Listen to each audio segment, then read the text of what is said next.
So good evening, everyone. Before we start, can I please ask you to mute your screen so that we don't get any interrupted noise when Sarah is talking? Okay. Yes, so everyone please mute.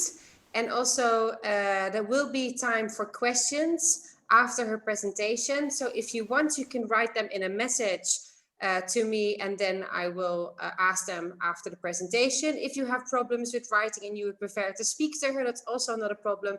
And then we'll give you time after the presentation so you can just ask her directly any questions.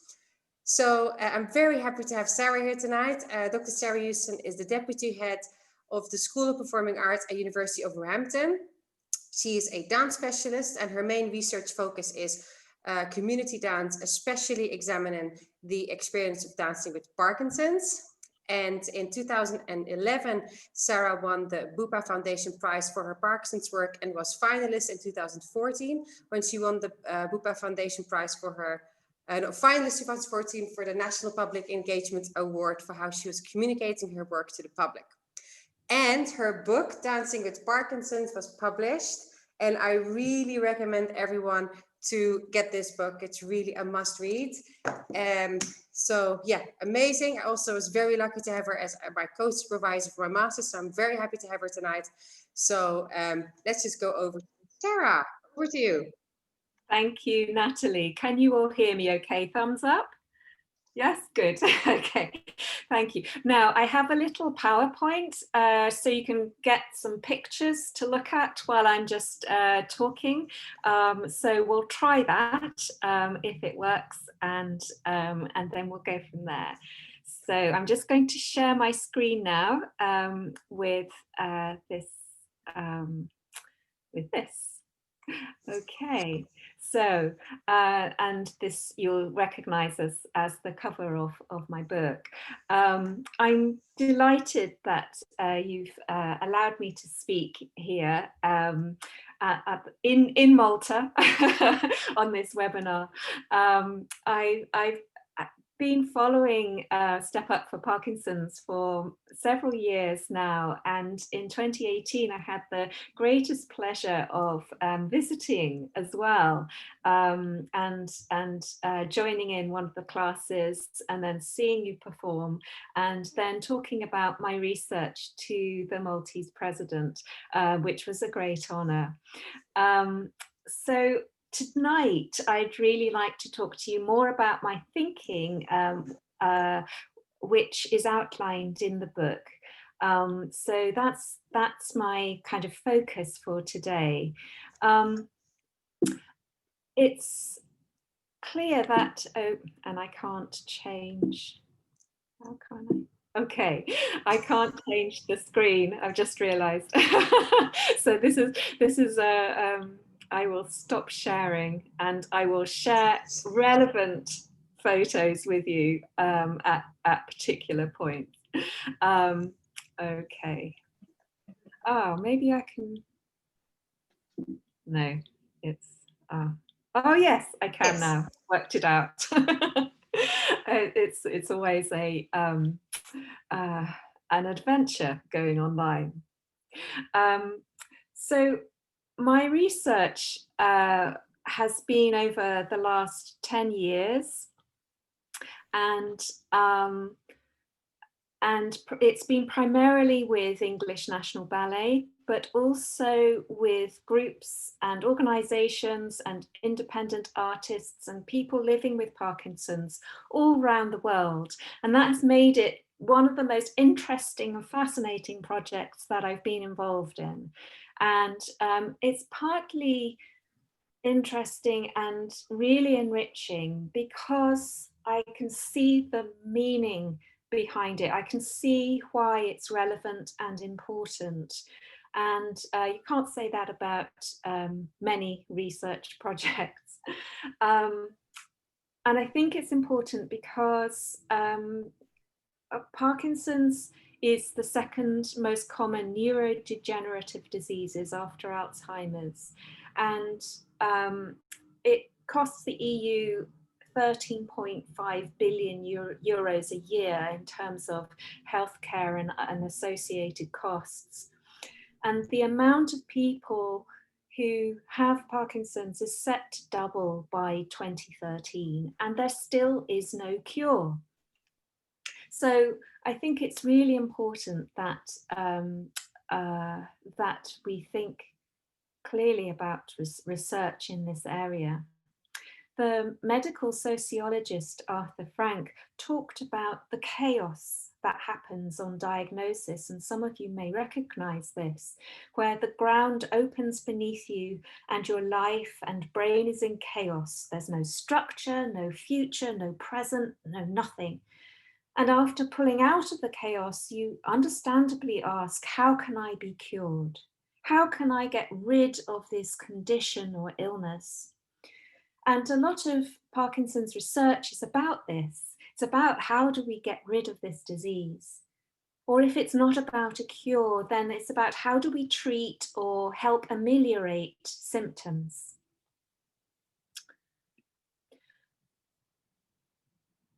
One strand of the two core research projects that I led contributes to the notion of ameliorating symptoms. Now, I could talk about this all evening, but I won't. So I'll just say that this part of the research investigated whether balance and stability improved when dancing. And in my second controlled 3-year study, there was a trend towards improvement in dynamic stability. And in the first 12-week study with different measures, there was a significant improvement in balance. And these results mirror those of other Dance for Parkinson's studies. And they all point to the suggestion that dancing helps with balance, stability, and motor control. So this tells us a little bit about dancing being a useful activity for people with Parkinson's. And we may be able to suggest from this and other studies into dance and exercise for older people that it may prevent falling, it may prevent hospital stays and disability through injury. And this is important because there was a review of the literature in 2010 which estimated the cost of falls in people over 65 being 23.3 billion US dollars. It's a lot. And the benefit of dance in an older population is there. And the benefits of taking up an enjoyable exercise in older age is also endorsed by the World Health Organization, as well as national and international health bodies. So this is a good news story for dance. It's an enjoyable activity, and that's why adherence rates fly high above those for the gym and those practicing their home-based physical therapy exercises.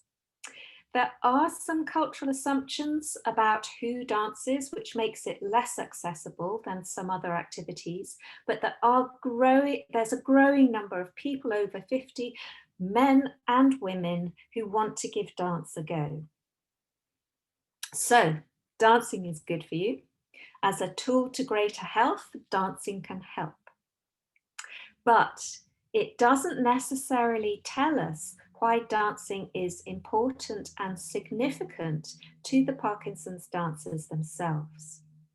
And in my work with many people who dance with Parkinson's, although they say the physical side of dancing is good, actually it isn't why they dance and keep dancing. They do it anyway, even if the physical side didn't amount to anything. And this is interesting because it leads to the question then, what is important for people living with Parkinson's? What is important to them regarding dancing, and why do they keep coming to dance? How do I account for the overwhelming popularity of dance for those with Parkinson's? How do I account for the fact that many call it one of their most significant activities that they do? I am interested in the curious and exuberant relationship between dancing and those living with Parkinson's. This isn't about curing or treating Parkinson's, but nevertheless, I am wanting to explore something important. That is, how might someone live well with Parkinson's? Because if we totally concentrate on trying to find a cure, then there isn't much left for those of us who have the condition now. So, how might someone carry Parkinson's with them without it consuming their daily life? What is it about dancing that enables someone to live positively and with zest despite having Parkinson's? Why might dancing as an artistic and creative practice be important? Which leads me to the dancing itself. Could there be something that is significant in the actual medium of the dance? Are there some things intrinsic to dance that points to why it is meaningful? One of the interesting things that was brought up again and again in interviews, diaries, and discussion groups during the research was how many times aesthetic values were brought up when talking about their experience of dancing. Now, I've collated some of these aesthetic values and other elements together in the book.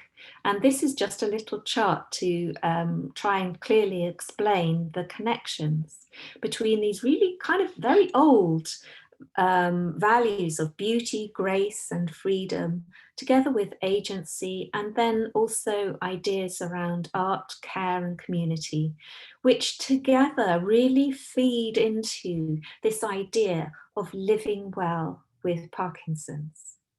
So I'd like to just briefly outline the connection between each of these: beauty, grace, freedom, and agency, and living well. So first of all, let's try beauty. And this was the first aesthetic value, if you like, that I came across and was struck by in my research. And it began with an interview with one woman, Carol, who really kind of changed my mind about things.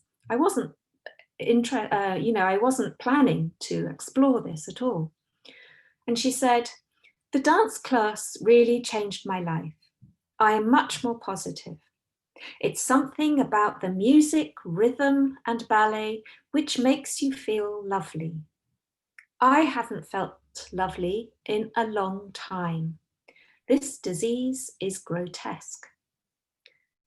And at the end of the interview, she repeats what she says: "I've a feeling these classes are going to be my lifeline. It's a combination of physical exercise, which is superb, but it's also, for me, it's a sense of being beautiful again. I feel so degraded with the disease. It's very, very important that my body is doing something pretty again." And I was really struck by her, struck by what she said, because there are no measurements concerning beauty. There are no scientific questionnaires talking about feeling lovely. And yet, this was one of the most important things. Other people talked about it in different ways. So Robert, for example, gets that peacock thing, he said, when he goes dancing. He expresses he feels good about himself aesthetically through what he wears and through dancing, and wants to change his life for the better through the company of others that he dances with. So feeling lovely, being an internal feeling, is part of an artistic activity that points away from Parkinson's. It helps people think differently about themselves, or in academic speak, reconstructs an identity away from Parkinson's. Grace, the second concept. Now, grace has a huge history in art history and philosophy of art. And you'll find that there are lots and lots of different commentaries on grace and why some people just explaining or describing dancing as graceful. There are lots of different types of grace. People talk about it in different ways. And so there was a lot to choose from here in terms of what might be useful for us in kind of thinking about community dancers dancing. Because it was something which came up in the research. But there isn't anything really about grace and community dancers. There's certainly nothing about grace, linking grace and Parkinson's. So you get the evolutionary biologist Herbert Spencer in the 19th century describing the lack of grace as something which actually really fits a description of Parkinson's, but he does it in a really horrible way. But I will quote him because I think it's kind of important to see how people are talking about grace. So he says, no one praises as graceful a walk that is irregular or jerking and so displays a waste of power. No one sees any beauty in the waddle of a fat man or the trembling limbs of an invalid, in both of which effort is made visible. So here he's talking about grace as efficiency of movement and with a lack of effort. And he goes on, he discusses the proper disposal of the arms, as he calls it. Those who fail in overcoming this difficulty give the spectator the impression that their arms are a trouble to them. They are held stiffly in some meaningless attitude at an obvious expense of power. They are checked from swinging in the directions in which they would naturally swing, or they are so moved that instead of helping to maintain equilibrium, they endanger it. So here you can see that actually his description may fit the walking, the asymmetrical walking of some people with Parkinson's. And yet, there are many people who said to me, I feel graceful when dancing, or I feel elegant. And so, or I just feel a different way of moving and feeling when I'm dancing. And I realized that grace not only plays a part physically, but in other emotionally charged ways as well. And so what I wanted to do with grace was to find three kind of related concepts of grace, which really allow us to think differently about grace and community dancers. So first of all, I wanted to talk about grace and physical flow. And because physical flow is one of the first things that people think of when thinking about grace. So there are, in a lot of the research studies looking at dancing and Parkinson's, they comment on a change of fluidity in movement. So people are seen to move in a more fluid way where movements are regulated, controlled, and transitions between movements are less jerky. So there's a sense of change from one type of movement to another. Also, one of the ways in which people talk about dance and grace is that it is the calm, the center of calm, whilst on the edge of chaos. And that possibly fits with how Parkinson's dancers feel when dancing. It's the center of calm amongst a life of or a kind of daily living where is often on the edge of chaos. One of the participants interviewed in the beautiful film Capturing Grace, which was filmed following the Parkinson's dancers at Dance for PD in New York. And Cindy, one of the participants, said, "My feet feel like glue on the floor. I can't walk, but I can dance. The music can lead me, take me to some other place where you're weightless and your body just flies." And being weightlessness is one of the key concepts that people talk about, that philosophers and dance commentators talk about when talking about grace and dance, this feeling of weightlessness. And here Cindy is really explaining really well how she feels in terms of that, the weight of Parkinson's being lifted and she can fly. It's not just researchers, though, which witness grace in others, but it's also Parkinson's dancers themselves witness it in others, in other dancers. And some of the diary entries I received on in the research commented on this. So, for example, there are two different entries by different people commenting on the same man who started off the classes in a wheelchair, one of the English National Ballet classes. I'll call him Colin. Colin, who had started back at the taster session in a wheelchair and was helped out for a brief while, also managed a stride across the room. Initially, he had started by shuffling. In his final turn, he managed to put one foot in front of the other, with his helper walking alongside with just a hand under one elbow to keep him steady. We were nearly all in tears. It was very moving, almost like a miracle. And then another passage a few weeks later from somebody else. What's really struck me during the last 2 weeks is the fluidity. The real one is Colin. Last week, he walked unattended. This week, his strides were so big.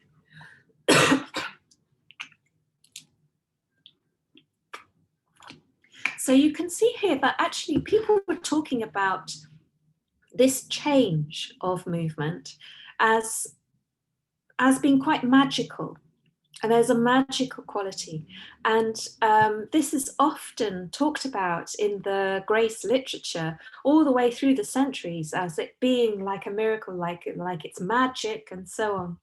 And although maybe Colin's steps weren't exactly like the principal ballerina on the Royal Opera House stage, but there was a really significant change in his movement that people commented on, that people witnessed. And also for them, there was a sense of connection there because they knew that they could become like Colin in a few years. And so there's a huge significance and emotional intensity there when looking at seeing the how this man was reacting to the dancing. Grace as dignity. This is my second idea of grace. So dignity is encapsulated in the physical and verbal respect given by someone to another person. It's where the receiver's choices are acknowledged and their voices heard. Dignity resides in compassion and care, and the value as human being is upheld. And importantly, concerning dance, dignity is imprinted on our bodies and in action and in relation to others. And so I'm thinking about dignity as the empathetic we of physical grace. So it's not just an individual, but something that connects us. Parkinson's can be very undignified. And there are countless accounts of instances where people have not felt their dignity has been there. But when Parkinson's dancers talk about the dance classes as a place where they can feel capable and where there's an acceptance of who they are and why they are valued and how they are valued, this strikes me as being the essence of dignity.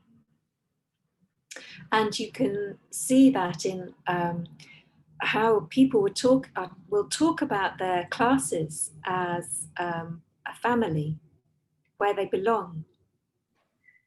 And so it's very supportive. And I remember once when showing video footage, just raw video footage of the class that I was researching, and showed it to the participants themselves.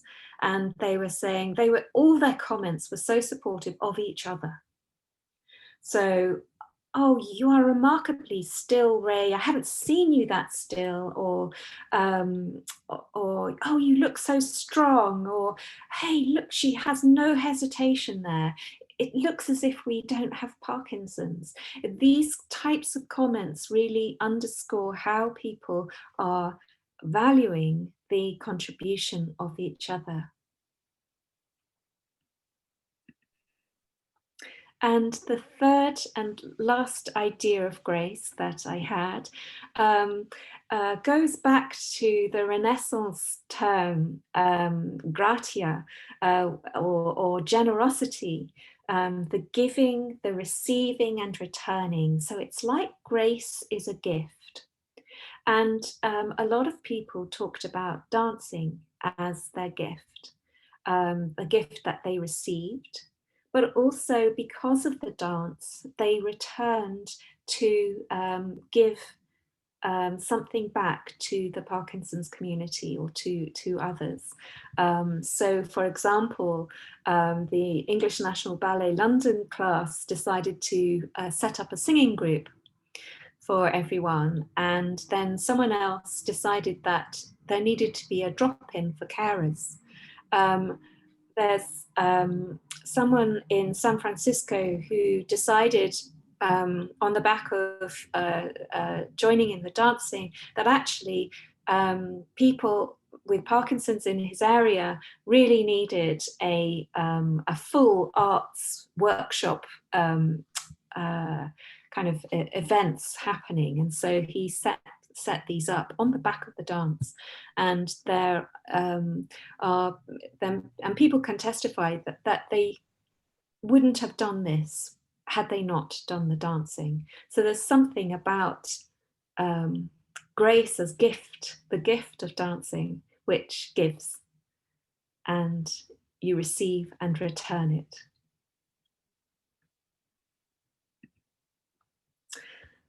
Freedom. Freedom was something that I came across again and again, but in very contradictory ways. So firstly, we can see freedom in the loosening up of bodies. And people talked about how they could relax a little bit more, their muscles could relax more when dancing. I had a lovely quotation from one woman who talked about running, and she says, "It's amazing, I'm running across the room." It can make me feel very free, wonderfully free. And it is wonderful to be able to move in ways that one does not normally move. Actually, she never ran across the room, but she moved more confidently, faster, and with more fluidity. The freedom that she feels prompts her to describe her experience as if she is running, and not running a race, but running with the wind in her hair. It's a kind of free, pleasurable physical sensation that she's feeling. And there are many examples in classes where improvisation happens and play happens in the classes. And this sense of fun is also a sense of freedom as well. And not just physical freedom, but also social freedom. Freedom for dancers with Parkinson's also means having freedom from judgment and assumptions about how a person with Parkinson's should act. And dancing probably doesn't factor into that. It's something that we rebels do, I think. Contrary to loosening up, it's also about control.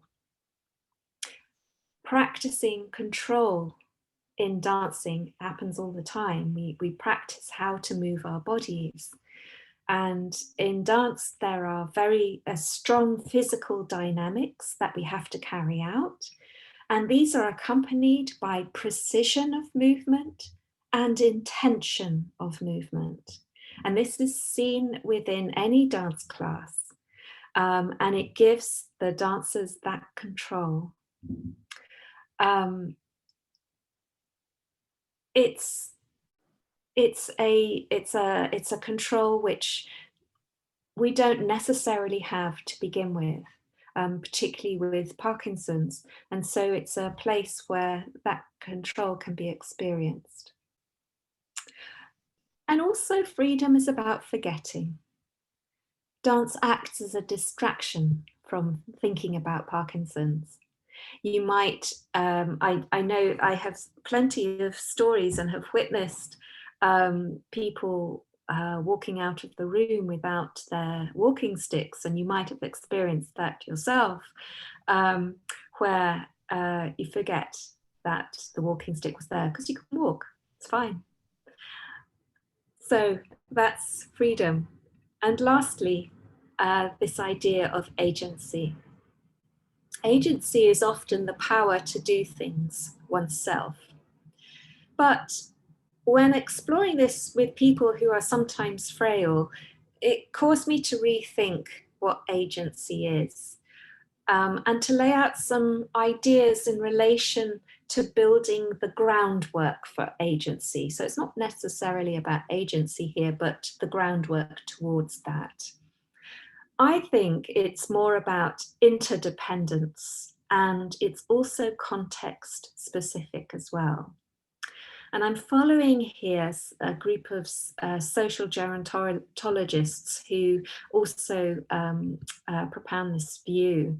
And they say agency needs an exchange between person, environment, and relationships, which are felt as meaningful. So person, environment, and relationships, and all of that needs to be meaningful. So I think a sense of connection and belonging are important to the groundwork for agency. And the places in which we dance are definitely places of belonging. They are emotional touch points to us, whether they are the beautiful studios of a dance company or the old community hall. It all, because we dance there, it has a place for us in our hearts. They are emotional touch points. And this is important for a sense of connection and belonging, as well as the relationship between people. Dancing also cultivates the imagination.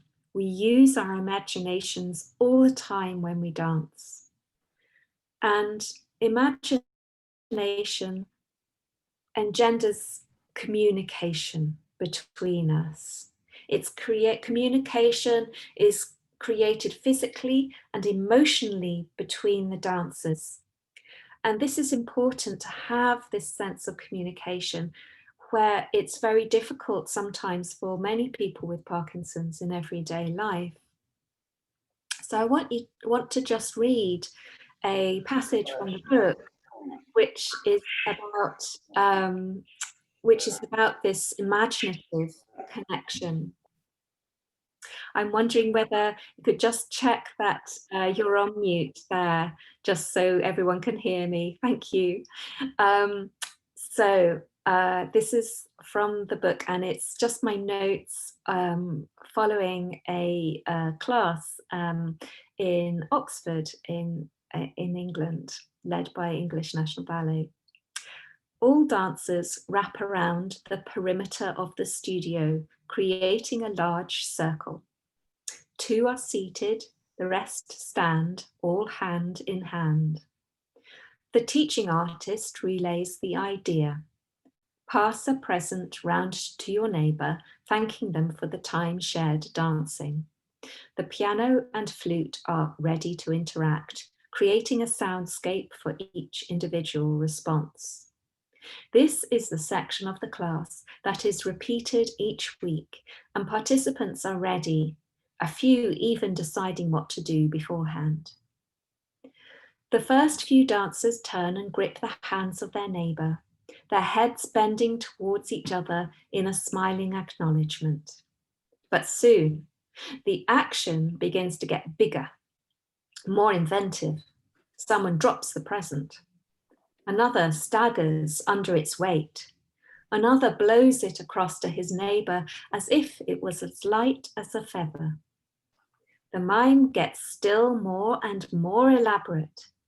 Giggles abound when one woman pretends to unzip her dress and step out of it towards her gleeful male neighbour. One person receives a real kiss.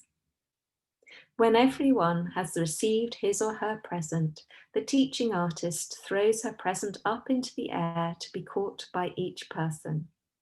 They then all join hands again to take a communal bow, raising arms up, then down. So you can see here that it's the combination of imagination and communication that really gives a sense of connection there. So I hope this gives you a sense of some of the meaning and significance of the dancing that in my research.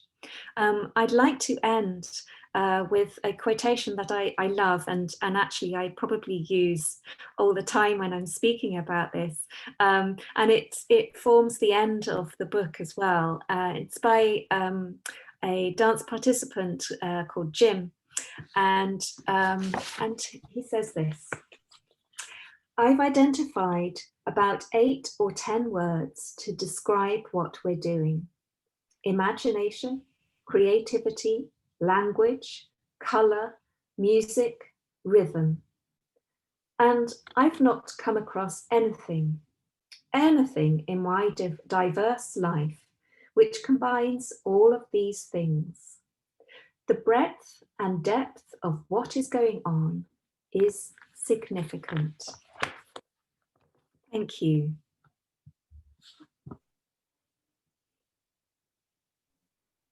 Very nice, Sarah. Really, really wonderful. You can stop sharing if you want. And then I would like to give anyone who has any questions the opportunity to ask anything to Sarah about her presentation or her research, anything. So if there's any questions, please let me know. You can either write it in a message and I will read it to Sarah, or you can unmute and ask. Charles and Carmen, you want to ask something? No, not really, but Okay. some of the points, some of the points mentioned in the presentation, really, I found that they really apply to what we do during the dance lesson. Fantastic. Yes, I felt they were really, really meaningful to me personally, because that's what really happens, especially these last points she said, these last imagination and creativity. Those are the things that we feel every time we come to the lesson. Thank you both of you. Thank you very much. That's really good to hear, because obviously with this type of research, you are gaining, I mean, a lot. I mean, I've been all over the world with this, but talking to people. But it's very good to get that feedback Yes. as well. Thank you. Thank you. Thank you. I have a question. So obviously now there's COVID and we have to do everything online. And I find it really hard to keep that sense of community together and how to translate beauty and grace and all these things that you've mentioned, and how can they still feel a sense of agency if we're not together, and also to just get people to connect and still join. How do you have any tips, or how do you feel about this? Because probably you're experiencing the same thing. Yes, I think it is more difficult because we are so used to being together, and dancing together in the same place is something which is very which is rooted in how we feel about dancing and why we dance. And so it was, I think, quite a shock to the whole dance community when we realized that we had to do things virtually. But what I have seen over the last few months is that sometimes connections can be made if you want to, or that you are able to do that. So if you are able to communicate online, even though actually you aren't physically there, there is a sense of communication still happening. There's still a sense of connection, or at least, even if it's not the kind of connection that we are used to, it allows us to at least keep in touch. And I think that keeping in touch is so important while we're in a situation where it's very difficult to meet up. But I mean, it's one of the most difficult things for dancers, where we are used to physical touch as well, and to be in close proximity with each other. And to have that experience to get moving together, which is so important to humans, that I think it is a bit of a shock, and it does take a bit of getting used to. But we can do it. There are some really good examples out there, and I'm sure Step Up for Parkinsons is one of them as well, where you can keep in touch, keep in connection. Okay. Is there anyone else who would like to ask Sarah some questions? Maybe one of our teachers here, or anyone else who's tuning in from another country. Have the time, so please just unmute and you can ask anything you would like to ask. It sometimes takes time to think of the question, I'm sure. I'm sure it'll happen. You'll think of the question when we leave.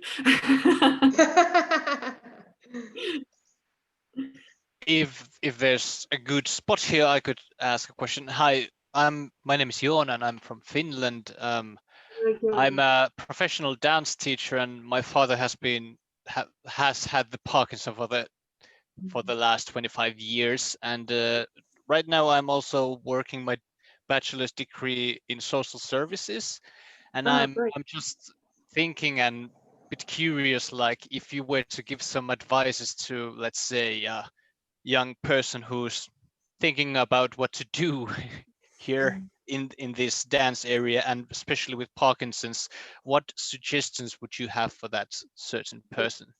Thanks in advance. No problem. Yeah, I mean, I'm really keen for dance with Parkinson's to continue, and that means getting young people involved. Certainly, I have sent my students, because I teach at university, and those I often have students who are really interested in community work, and in particular they hear about my research and they want to do something in it, in dance and Parkinson's. And so what I do is I find out, because there are plenty of Dance for Parkinson's classes in London where I am based, and so I send the students out to volunteer for classes. And I do really recommend for younger people who are interested in getting into this to volunteer for a class, because classes always need, or dance artists always need, an extra helping hand with the classes, particularly if you know, there are some participants who need an extra support and so on. So it really does help. So that's one way of getting into it, I think. Another way is to encourage them to do community dance work. So dancing with different groups of people who aren't trained dancers, who are maybe encountering dance for the first time, or coming to it just because they like to dance. And this experience, this general experience of helping teach or lead dancing for community dancers is really, really important before specializing in Dance for Parkinson's, for example, because there are many kind of principles of leading community dancing which needs to be learned. And it's not just for people with Parkinson's, but it's for any group of people in the community. It kind of centers around this notion of dignity, actually, in how you begin to lead a class which isn't for vocationally orientated people. And actually, I would say with those as well in mind. So that's, I think that's useful experience to get, and again, volunteering first, and then maybe kind of trying to help run, be the partner of the main artist, and then before breaking out and leading. There are professional development courses that many several organizations run. There's closest to Finland. I don't know about any in Finland itself. You might know more, you know, but there's some in Sweden. There's some professional development courses there. Also in the UK, there are some, and Italy, and of course Dance for PD in New York also run professional development courses, and they run them all over the world as well, so not just in America. I hope that's helpful. Thank you. I think it'll be. Thank you so much. Okay. Any other questions? Anyone would like to ask Sarah something? Yes, hi. Okay.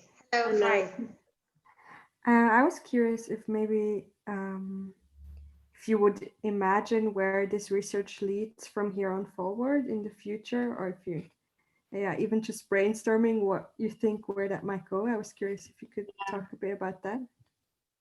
Yes, I wish I knew too. It's always difficult when you've written a book and then think, okay, so I've done all that thinking. What else? What next? I think my passion really lies with the artistic side of things. So not in conducting any more kind of measurements on whether balance has changed, or whether you know, you can get up from your chair faster. There are other people doing that, and for me, I'm not so interested in that anymore. So although, you know, of course I'm interested if it suddenly breaks through, that it's kind of a brilliant thing. But I am more interested in this artistic side of things, and so I'm just about to embark on a Erasmus Plus funded project with several European dance houses in different European countries, plus me, and we're not going to concentrate on Parkinson's, but Parkinson's will be part of it. Looking at how dance artists articulate their skills in community settings and how that might be useful for them. And so we're going to create a toolkit, an online toolkit, which will be useful in that way. So, you know, that's one example of how my work with Parkinson's may also actually now translate to other areas of work. And so I think that's going to be important, because the grounding that the Parkinson's research has given me will allow me to kind of translate my knowledge into other areas. And also, I think, what was I going to say? Forgotten. Yeah, my research can also be used by other researchers. And that's the beauty of research. Once it's out there, it can also be used and thought about by others. So, so for example, a hard scientist can take my findings and my thoughts and then say, okay, we haven't got a measurement for this, that, and the other. Let me try and find one. And so my research might be useful to someone else as well. Any other questions? If you have any questions, just unmute and go for it. Okay. Well, Sarah, this was really amazing. Thank you. Really, really nice to have you. And we will obviously we've recorded her session and we'll have it on our YouTube channel, A Step Off for Parkinson's. Great. And yeah, thank you very much, and good luck with everything. And we'll hopefully see you soon again in Malta. Oh, I'd love to come back. Yes. Yes. Sure. Okay. Yeah. All right. Thank you very much, everyone. Have a wonderful evening, and thank you for joining. Thank you. Bye. Bye-bye. Thank you. Bye.